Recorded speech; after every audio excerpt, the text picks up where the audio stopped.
Aujourd'hui, je vous montre comment je sème mes choux en intérieur pour obtenir de beaux plants prêts à être repiqués au printemps. Semis de choux en contenant et en intérieur pour des récoltes précoces. Hello à tous, j'espère que vous allez bien. Aujourd'hui, on va parler du semis de choux et plus particulièrement du semis de choux-fleurs et de brocolis. Je vais vous montrer pas à pas comment semer les choux en contenant et en intérieur. On abordera les conditions idéales de germination, les étapes d'entretien et en bonus, bien évidemment, je vous dévoilerai pourquoi les choux sont de véritables trésors pour notre santé. Comme toujours, n'oubliez pas de vous abonner pour ne rien rater des prochaines vidéos et pour m'encourager. Merci à vous. Alors, vous êtes prêts? On sème des choux! Le chou Brassica oleracea appartient à la famille des Brassicacées.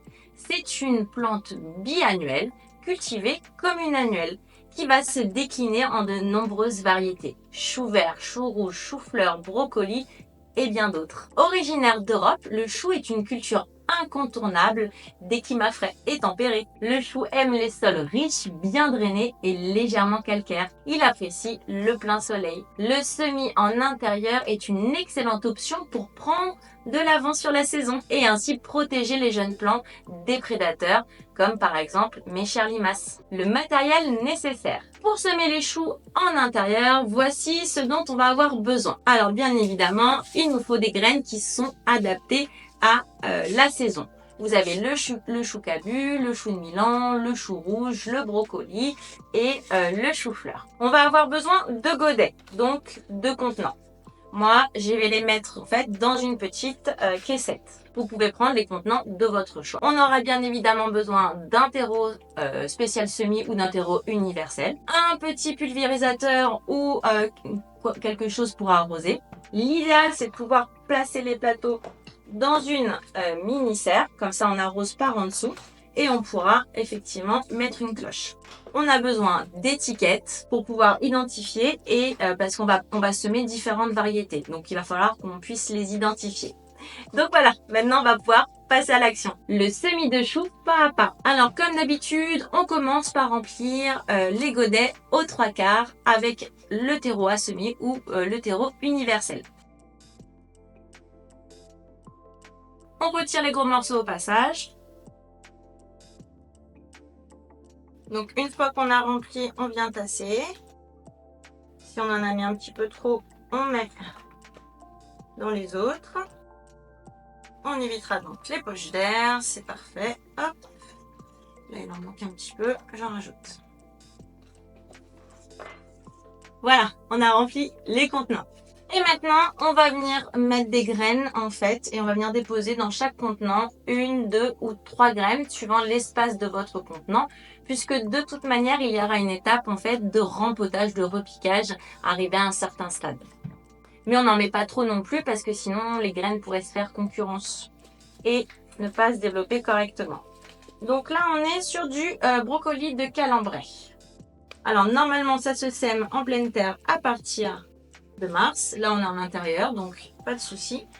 Les graines, elles sont relativement petites, donc on va forcément recouvrir avec une couche fine de terreau. Donc je vais venir mettre mes graines, 1, 2, je vais en mettre 3, 4, parce que j'ai pris des godets assez grands.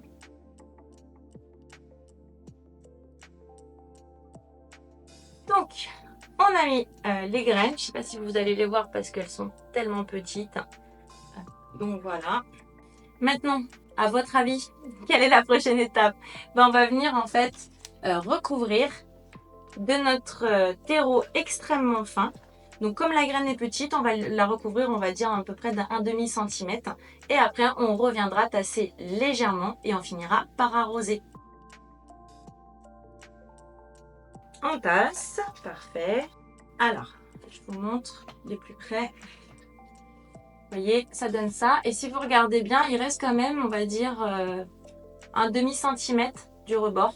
parce que le chou, quand il va grandir, si jamais il commence à filer, je vais pouvoir rajouter en fait de la terre jusqu'à ras et ça évitera en fait que le chou ne file, c'est-à-dire si jamais il lui manque de lumière ou qu'il a un rapport lumière-chaleur qui n'est pas adapté. Donc voilà, ça permettra de garantir sa croissance tout simplement. Donc là, on va venir arroser. Alors avec un pulvérisateur, c'est toujours mieux. Moi, j'aime bien faire comme ça. C'est la seule fois qu'on va venir arroser par en haut. Ensuite, pour arroser les choux, on viendra mettre de l'eau dans en fait la mini-serre et ça arrosera par en bas. Alors, on fait un deuxième passage. Faut vraiment bien que la terre, alors faut pas que ça soit détrempé, mais il faut bien que tout soit bien humide. Puis comme on est en godet, on a quand même pas mal de terreau, donc il faut quand même qu'on puisse humidifier tout le terreau. Et voilà. Donc pour résumer, j'ai déposé 2 graines, voire 3 dans chaque godet. J'ai recouvert la graine de terreau très fin, une épaisseur on va dire égale à 2 fois maximum la taille de la graine. J'ai arrosé délicatement pour éviter le déplacement des graines, mais pour bien humidifier le terreau. Et donc on a fait le semis de choux. Alors, voyons maintenant les conditions de germination. On va devoir placer ce contenant dans un endroit extrêmement lumineux avec une température comprise entre 15 et 20 degrés. Les graines de chou germent environ entre 5 à 10 jours selon la température. Il va falloir qu'on maintienne donc la terre, le terreau humide de manière constante. On peut couvrir en fait avec du film, on peut couvrir avec une cloche ou ce que vous voulez. Moi, j'ai choisi de couvrir avec le couvercle de la serre. Et donc bien sûr, soit j'aère tous les jours, ou soit effectivement je laisse en fait l'air circuler par le petit trou qu'elle a. Il faudra surtout veiller à ce qu'il n'y ait pas trop d'humidité. Si on a mis un film, bien évidemment, dès que le semis se lève, on retire le film. Maintenant, voyons les soins particuliers à apporter au semis de choux. L'entretien du semis de choux. Pour avoir des plants robustes avec une bonne croissance, il va falloir veiller à certains paramètres. Et donc, il nous faudra mettre nos semis dans une mini-serre avec une cloche, une fois qu'ils sont levés, pour leur donner en fait un environnement idéal. De la même manière, ça évitera d'arroser de trop. On arrose modérément, juste pour faire en sorte que le terreau soit humide, mais pas plus. On expose bien évidemment les semis à la lumière. Les choux ont besoin d'au moins 6 heures de lumière par jour. En rappel, fin février, début mars, on est entre 9 et 10 heures de lumière, donc on est tranquille de ce côté-là. Pas de difficulté. Alors, dès que les plantules auront atteint, on va dire 4 à 5 cm de hauteur, on va venir retirer la cloche ou le couvert, ce que vous avez mis pour protéger, pour commencer à les habituer à l'air ambiant. On devra arroser donc plus régulièrement et éviter que le terreau ne sèche.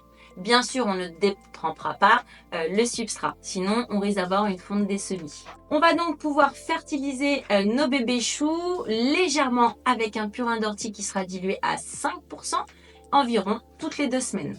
Ça permettra de stimuler la croissance des feuilles. On pense à tourner le contenant régulièrement. Ça évitera en fait au plant de pencher d'un côté ou de l'autre en fonction de là où est le soleil. Et quand les plants vont mesurer environ 10 cm et ils auront 4 à 6 vraies feuilles environ, donc on peut compter entre 4 à 6 semaines après la levée, ils pourront être prêts à être repiqués en pleine terre. Et donc dans ce cas-là, on se retrouvera pour une vidéo sur le repiquage de choux en pleine terre. Si vous devez garder vos choux en intérieur parce que les conditions climatiques, on va dire dans 4 à 6 semaines après la levée ne seront pas idéales, il y aura forcément une étape de rempotage parce qu'au bout de 4 semaines, une plante dans un godet, elle a fait le tour et surtout il lui manquera peut-être quelques nutriments. Donc on aura une étape de rempotage si jamais on a besoin de les garder un peu plus longtemps en intérieur. Normalement, on devrait pouvoir commencer à récolter nos premiers choux 4 à 5 mois après le repiquage en pleine terre. Donc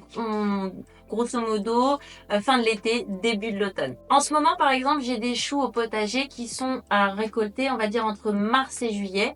Et je vais relancer un semis de choux au début de l'été pour en avoir en hiver. Du coup, ça me permet en fait de cultiver et de consommer des choux toute l'année. Comme promis, on passe à la rubrique bienfaits pour la santé. Les bienfaits des choux. Le chou est un véritable concentré de bienfaits pour la santé. Saviez-vous que les Romains de l'Antiquité considéraient le chou comme un remède universel en 234 avant le bon vieux JC? Alors c'est Charlemagne qui a permis de diffuser la culture du chou en les intégrant dans un décret lié à l'agriculture.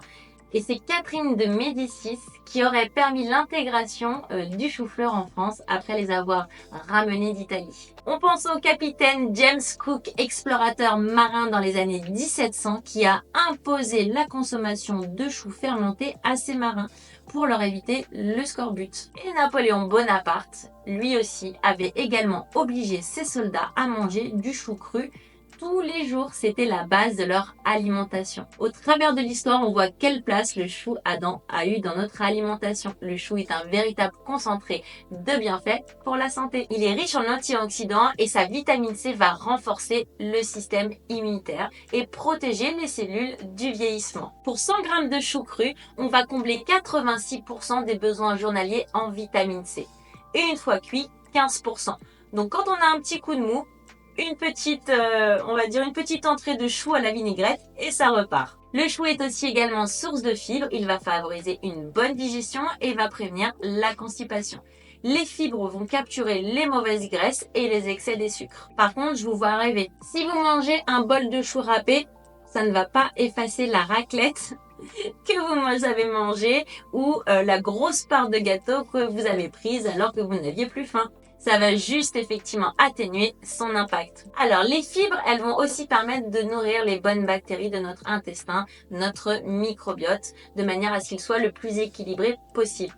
Parce que c'est l'assurance d'une bonne absorption des nutriments et donc d'être en bonne santé. Et n'oublions pas que 80% de nos anticorps sont fabriqués dans les intestins. Donc quand on prend soin de nos intestins, on prend soin de notre immunité et de notre santé. Le chou permet également de prévenir les ulcères à l'estomac grâce à des composés appelés les glutamines et qui aident à réparer les parois intestinales. Le chou fermenté, comme la choucroute, contient des probiotiques naturels qui peuvent aider à avoir une meilleure digestion. Le chou est aussi un détoxifiant naturel grâce à sa teneur en soufre. Il soutient donc le foie dans son rôle de purification de l'organisme. De récentes études remontent qu'une consommation régulière de crucifères réduit le risque de cancer du côlon, du sein et du poumon, mais surtout de la prostate. Messieurs, mangez des choux. Le chou rouge a des propriétés anti-inflammatoires grâce à ses flavonoïdes et ses composés soufrés, sans oublier les anthocyanes, donc les petits pigments violets. Ça permet donc d'aider à réduire les inflammations chroniques qui sont responsables de nombreuses maladies. La vitamine B va aider à soutenir le système nerveux en protégeant le cerveau. Une étude récente montre qu'un composé du chou et du brocoli appelé le sulforaphane va participer à limiter les risques de maladies neurodégénératives, comme par exemple l'Alzheimer. Les choux sont également riches en vitamine K1, essentielle pour la santé des os. La vitamine K1, en fait, elle va aider à fixer le calcium sur les os en rendant donc les os plus solides, notamment. Donc cependant, 100 g de chou vert cru comble 161% de nos besoins journaliers en vitamine K1. Donc pour tous ceux qui ont un traitement anticoagulant, on évite les choux crus. Alors, on peut en consommer en petite quantité à partir du moment où ils sont cuits. Et là, on va redescendre à 13% des besoins journaliers pour une portion de 100 g. Certains composés des choux aident à équilibrer les hormones chez la femme et donc peut aider à soulager le syndrome prémenstruel et les symptômes de la ménopause. Si vous avez une hypothyroïdie, vous devez consommer avec modération les choux car ils contiennent ce qu'on appelle des goitrogènes. Et ces goitrogènes sont des molécules qui peuvent légèrement, et chez certaines personnes, en fait, limiter l'absorption de l'iode. Donc, pas recommandé quand on est en hypo. Les choux sont faibles en calories, mais très rassasiants, ce qui en fait des alliés parfaits pour une alimentation équilibrée et une perte de poids. Ils vont nous donner le sentiment de satiété pendant de longues heures et nous éviter de grignoter. On n'oublie pas non plus que son index glycémique est bas, environ 15, ce qui permet de garder une glycémie stable et donc éviter les pics. En résumé, les choux sont de super aliments avec un large éventail de bienfaits pour la santé. Et voilà, maintenant vous savez tout sur le semis de choux en intérieur. Avec un peu de préparation et de soins, vous pourrez profiter de belles récoltes tout au long de la saison.